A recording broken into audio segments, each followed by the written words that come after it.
Dude, I wanted so much to be excited for the Gretel Hagbane fusion, man, and honestly, based on the testing that we've seen other content creators do on YouTube with access to the test server, she just doesn't look all that great, but I might just go ahead and do the fusion anyway and not feel too compelled to get my hands on Ansel, because frankly, Gretel, even with Hansel, doesn't look like the most game-breaking champion in the world. What do you guys think? Are you going to be fusing Gretel? Let me know down below, man. But for now, we're going to be talking about past fusion champions that have been massively underrated by the community because they just weren't good at the time, and then a boss was released further on down the line, and then suddenly that champion became very good all of a sudden, or maybe the community just didn't quite realize how good the champion could be used into certain content in the game. Now, it's really easy for me to say that I'm going to be doing that because when you're farming Ultra Nightmare Clan Boss, the amount of shards you're getting in on your account at all times makes it very easy in terms of Sacreds and Ancients to pretty simply make your way through fusion events. So it's easy for me to say on my free-to-play account, even if I had the resources available to do this, I wouldn't be touching this fusion event on my free-to-play personally. And speaking of the free-to-play account, if you're looking to join me in my free-to-play adventure on Raid, which those videos are doing really well, you guys seem to really like them, and you want to join in on that adventure, then make sure to sign up to Raid and create your own alt account using my beginner promo link, which is down below at the top of the video description box. All you got to do on PC is make sure that you are signed out of Plarium Play before clicking on that beginner promo link to download Raid, and you're going to get yourself 4 free epic champions, starting with Ugo and progressing on up into Fane, eventually Vegas. Romero's there too, but you know, they can't all be absolutely S tier, you know what I'm saying? Best beginner promo link going, use it to sign up to Raid, man, if you're looking to start off a fresh new account. Alright, man, let's do this, and what better place to start with a champ that was drastically underrated by almost everybody as a fusion champ, and then proceeded to break the game in multiple ways.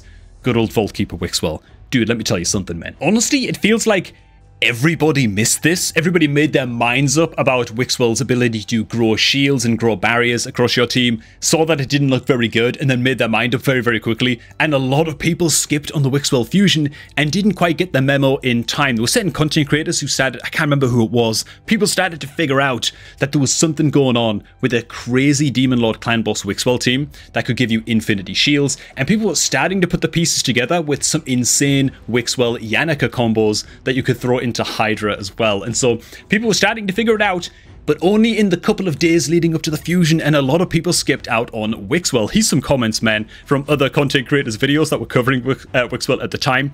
Jovan said, "He is pretty underwhelming. Something needs to be buffed with him. That shield increase has to be bugged." Another comment from Sloopy Poopy said, "Thank God I needed a break from fusions. Something tells me that Sloopy Poop didn't get his Wixwell fusion done." Another guy said, "I'm sorry to say this, but this fusion is bad, period." Meeks said, "The champ all the content creators were saying was one of the best fusions ever turns out to be one of the worst." And this was in reaction to Wixwell, you know, being used in something like a Hydra team or something. And his shield growth just didn't look that great. But like I said, people just needed a bit more time to kind of figure things out with Wixwell. And he ended up being absolutely busted. Now, I'm not making the point with this video that you should just do every fusion that you can. If you're skipping on the Gretel fusion, I completely get it, right? If you're a little bit strapped on resources, or you got like, say, 10 Sacreds sitting around and you're not sure, you're in that kind of like middle ground, whether or not you should be doing it, and you decide to skip, absolutely fair play. It's difficult to imagine a boss that might come out in the future, or like a new piece of content that could come out in the future where suddenly Gretel and Ansel are going to be busted, unless it's an area of content that comes out where like partnership champions get like some kind of extra special bonus or something. But that feels so gimmicky and so ridiculous, and I think people would rage if Plarium released that kind of content, you know, that really depends on you collecting legendary duo champs, like partnership champs. But what I am saying is, I just find it really fascinating how people's opinion of a champ can change so quickly once a lot of players get their hands on it and can really figure out what they can do with it. Another champ that was drastically underrated at the time that she was a fusion champ is good old Morrigan, dude. And she's still not the greatest champ in the world right now, but she was notorious as a fusion champion. I can't remember when she was the fusion. It was before I started even playing the game, you know. I can only cover champions really in this video that existed over the past, like in 2024, like as long as I've been playing Raid. So if there's any older fusions that you feel like I'm missing that were really badly underrated at the time, I'd love to hear about those in the comments too, because they just before my time, you know. But I know that Morrigan was one of those. In fact, she was considered so kind of underwhelming when she was unleashed as the monthly Fusion champion that people were more interested in picking up the epic Fusion component champion than they were like actually fusing it then into Morrigan, you know? She was just not that great. Then Cursed City was released, and then Amius was part of Cursed City, and suddenly Morrigan's passive and the rest of her kit's like pretty good too. Like it's not the worst, you know, but her passive at the start of each turn places 100% heal reduction debuff for 2 turns on the enemy with the lowest HP. This debuff cannot be removed, transferred, spread, blah blah blah blah blah. Yeah, this is just like an incredible skill to have in the Amius boss encounter, and now suddenly she's exceptionally good in a new area of the game that didn't even exist when she was first released. Now, another champ that was just a little bit more like low-key underrated, people kind of sung her praises and it was great, is going to of course be Estrid Dreamsong. This is a champ that came out, people kind of checked out her kit. Okay, cool, increased speed, increased attack, really great buffs to bring. She also gets some 10 meter fill in an extra 10, so very, very nice kit indeed, starting off with the A3. Then you got an A2, which is an attack all enemies, places decreased speed and weaken debuff, and also decreases 10 meter of enemies by 15%. And she comes with a pretty strong, but not quite as good as Arbiter's increase ally speed in arena battles aura. And so, yeah, people thought, you know what? She looks like a decent champ. People are comparing it to a lot of other legendaries in the game. You know, she seems fine. She seems like kind of like a Nekmo Thar kind of legendary, kind of competitor, you know. I fused this champ because I thought, you know, why the hell not? Nice increased speed champ, extra 10, that kind of thing. Nice arenas, like arena aura lead and stuff like that. Man, am I glad that I didn't skip out on Estrid Dreamsong, because I swear to God, in fact, like, I think Ash and, was it Drock, did a collaboration video together somewhat recently, and they actually brought up Estrid as a champion that they underrated a little bit when she was first released. And now we just use her everywhere. Like, I think every single area of the game, I use my Estrid. Is there a single place? Now that I think about it, all forms of arena, my best Hydra team, all wave content, like, she's just everywhere, man. She's just great. She's awesome. And her passive as well. Whenever this champion or an ally has their 10 meter increased, heals all allies based on their max HP. The percentage value of the heal equal to half of the 10 meter increase is just a nice to have. It's a 110 cooldown. It means that she heals allies as well by 7.5% of the max health every time she uses her A3. But if you have any other 10 meter fill champions on your team as well, as long as you've not incurred the cooldown of this passive already, it's just extra healing too, and it's just a lovely, lovely little bonus to have. And to be honest, dude, let me tell you something, even the sleep on this A1 is unbelievable. It's nuts. I played a live arena recently. I'm not very high ranked or whatever. Who cares, right? It's only live arena. Like 2% of players play live arena, you know? But I'm in there with my Estrid Dreamsong. She's the only champion I have left alive. She's up against an enemy Hefrak, okay? If that guy gets one attack off, she's just done. Because of this chance to sleep on the A1, and because of her 10 meter boost and 10 meter decrease on the A2, she got off like 9 attacks in a row and just soloed the Hefrak, man. Like, the guy just never got an attack off because of the sleeps. Anyway, it was hilarious. You had to be there, okay? You had to be there, man. It was crazy as hell. Okay, anyways, that's Estrid Dreamsong. I feel like she was judged to be pretty decent. She ended up being nuts, at least for me. And finally, a champ that I think more often than not sort of speaks to the just how powerful and just how super late game a lot of content creators are here on YouTube is going to be Skorrud the Halfspawn. This guy was crapped on, man, by like every content creator, you know, and you might say rightfully so. Was he that great? I feel like there could have been a better job from most people, including myself, when I was kind of reviewing this guy and I was doing, you know, some like run-up videos to the nerd and stuff like that and just reviewing his kit and stuff.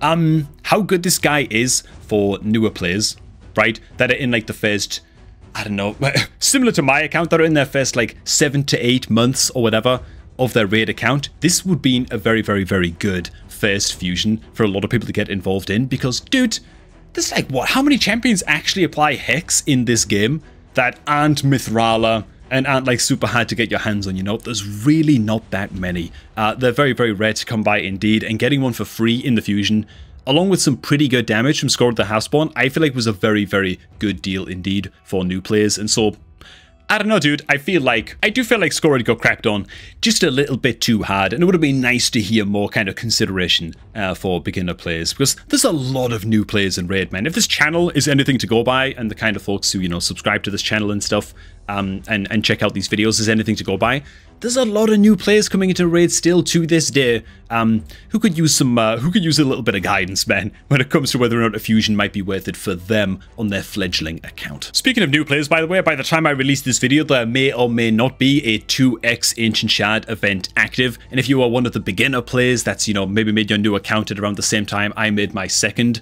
free-to-play account, you might be planning on pulling your Ancient Shards during this 2x Ancient Shard event. What I would say is, just hang fire for a little bit and just make sure that you check out the fusion calendar for Gretel, and make sure that there is not an upcoming champion chase tournament or like a summon rush event or something like that, where you might want to pull your shards during that event while the 2x is also active, so you can be double dipping between the 2x event and whatever, you know, shard pulling event is currently active at the time. You might just need to hang fire for like 24 hours or something.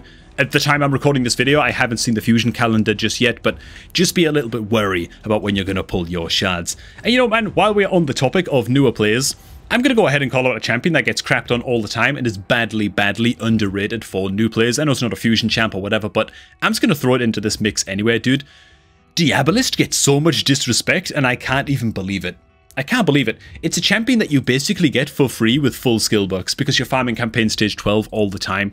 You're going to get her fully maxed up in her skills very, very easily indeed. And if you're a newer player that's watching this video and is looking out for, you know, potential champs that might be slept on by the community and stuff like that, Diabolist is one of those. I would say do not sleep on this goddamn champion. The fact that she brings the strong version of increased speed, is fantastic, along with an attack all enemies, 10 meter fill, 10 meter decrease for enemies as well on her A3.